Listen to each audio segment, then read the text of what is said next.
Impossible de ne pas voir que Scream 6 rend hommage à Scream 2 avec plusieurs clins d'œil plus ou moins évidents. Voici un petit guide, avec 5 hommages au film culte de Wes Craven. Notre avis sur le très moyen Scream 6. Puisque 5 a rendu hommage au premier Scream, et est allé jusqu'à réutiliser le même décor pour la grande finale. Scream 6 est parti à la recherche de 2. On suppose tellement que les personnages en parlent même. Juste pour s'assurer que tout le monde comprend il. Mais comme ne sait jamais. Et comme on ne manque jamais une occasion de parler de l'excellent Scream 2. Vous a fait un petit guide des 5 hommages clins d'œil les plus évidents amusants. Avertissement spoiler. 1. Dans votre visage. La gale impacte en 3. 2. Une gale Weathers passait déjà un bon moment dans le premier Scream. Lorsqu'elle a tenté d'interviewer Sidney devant le poste de police avec une caméra. Dans Scream 2, elle est revenue à la charge, provoquant des retrouvailles pas du tout gênantes entre Sidney et Cotton Weary. L'effet miroir était amusant et assumé. Puisqu'au début, Gale recule pour éviter un éventuel coup de l'héroïne qui commence à s'énerver. Mais qui s'énerve quand même juste après. Par surprise, Scream 6 utilise exactement la même configuration. Au début du film, Gale sort sa carte de presse pour surprendre Sam et Tara à l'extérieur du commissariat, espérant arracher quelques informations. Compte tenu son passé avec les héroïnes de Scream 5 et ses vêtements si colorés qu'ils brillent dans la nuit, elle attire leur attention, et attise leur colère. Car entre Scream 5-6, Gale a évidemment écrit un livre. Et Sam Tara ne l'ont pas digéré. Et tout comme dans Scream 2, Gale pense qu'il est intelligent.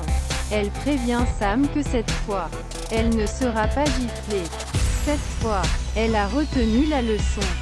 C'était sans compter sur Tara, qui la frappe par surprise. Une façon de confirmer que le duo Sam-Tara est désormais le successeur de Sidney Prescott. Et que les scénaristes ont décidément beaucoup d'imagination. 2. Sorti au parc, une mort inoubliable arrive pas compliquée. Celui-ci est explicitement donné et discuté par les personnages. Alors qu'ils tentent d'élaborer un plan pour déjouer les tueurs. Ils ont une idée de génie. Sam et Tara vont se promener dans un parc pour servir d'appât. Et Kirby localisera le tueur à l'aide de l'équipement du FBI. Dans une camionnette garée à proximité. Parce que ça colle bien au scénario. Scream 6 rejoue ici la fameuse scène de la mort de Randy dans Scream 2.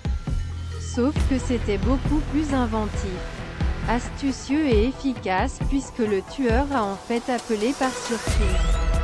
Toute la tension est venue ce coup de téléphone inattendu. Et surtout l'information, le tueur était là. Les observait. Le parc ensoleillé s'est immédiatement transformé en terrain jeu de chasse. Avec Dewey et Gale à la recherche du tueur d'un côté, Randy au téléphone l'autre. Jusqu'à la surprise ultime, quand il a été attrapé par Ghostface, qui est apparu dans le cadre au milieu de la FRA, et a fait disparaître le personnage dans une camionnette. Ce fut une mort magnifiquement gérée et d'autant plus amère que Gale était visé, puisqu'il s'agissait de son téléphone.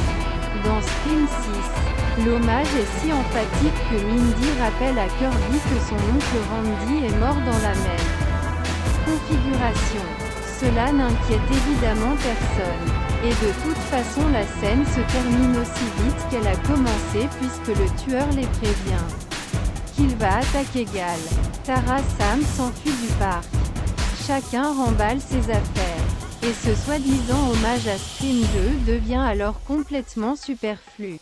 Sous-utilisé, incompréhensible. 3. Le thème de Dewey, c'est un peu ironique que l'une des musiques les plus emblématiques de la saga Scream provienne d'un autre film. Mais c'est ainsi que l'histoire est faite. Dans Scream 2, c'est donc le thème du film Broken Arrow de John Woo, composé par Hans Zimmer, qui est attaché au personnage de Dewey. Pour quelle raison? Car c'est cette musique qui avait été temporairement utilisée lors du montage, et qui a finalement été conservée, malgré les réticences de Beltrami. En tout cas, ce morceau décalé a laissé son empreinte et fait partie de la franchise. Tout comme Red Right Hand de Nick Cave et The Bad Seeds. Marco Beltrami lui-même avait rendu hommage à cette mélodie dans Scream 3. Les réalisateurs Tyler Gillett et Matt Bettinelli-Olpin étaient bien conscients de l'importance de ce thème, puisqu'ils l'avaient recyclé dans Scream 5. Toujours avec Dewey. Dans Scream 6, le thème revient, cette fois pour accompagner les souvenirs du personnage.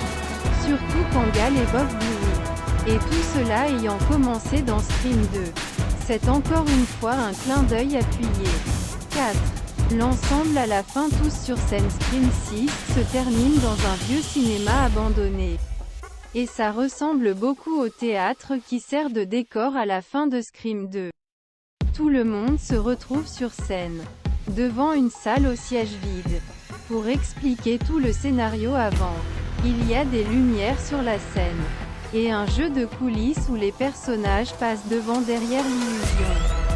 Dans Scream 2, c'est Sidney qui reprend le contrôle en s'attaquant à la mère de Billy avec les outils de la mise en scène.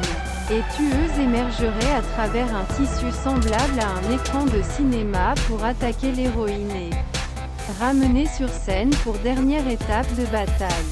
Dans Scream 6, ce sont les tueurs qui réalisent et projettent les films de Richie le psychopathe. Séance de minuit. Autre petit point commun. Kirby Gal. Dans Scream 2, le personnage de Courtney Cox est poussé sur scène avant la mère de Billy. Pour jouer avec l'idée qu'elle est la tueuse, cela prend une seconde et demie. Mais c'est suffisant pour être drôle. Dans Scream 6, Kirby est désigné comme suspect, ok par le tueur. Mais cela compte toujours à ce stade. Quoi qu'il en soit, ils prennent une balle et sont totalement inutiles tout au long de l'apogée. Jusqu'à la toute fin, où ils se lèvent dans un petit effet de surprise jumpscare. Gal aidait Sidney à abattre Mickey, et Kirby à battre le fils psychopathe dans une scène qui n'a aucun sens. Mais puisqu'il rend hommage au premier Scream, ça devrait passer. 5. Le miracle de la fin. Homme d'acier. Si vous pensiez que Chad avait une peau d'acier trempée pour survivre aux 7 coups de couteau Scream 5, préparez-vous à découvrir qu'il a aussi du plomb dans les veines à cause de ce qu'il obtient. Scream 6. Mais là encore, difficile de ne pas voir dans cet esprit soufflant survie un hommage à Scream 2. Dans Scream 6, Tara et Chad tournent en rond et finissent par s'embrasser dans la vieille salle de cinéma. Au pire moment possible.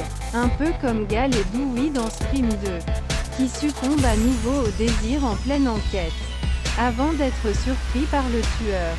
Le baiser de presque la mort dans Scream 6. Tara voit Chad se faire abattre par 2 Ghostface, et a juste le temps d'échanger un dernier regard dramatique avec lui, avant de devoir fuir.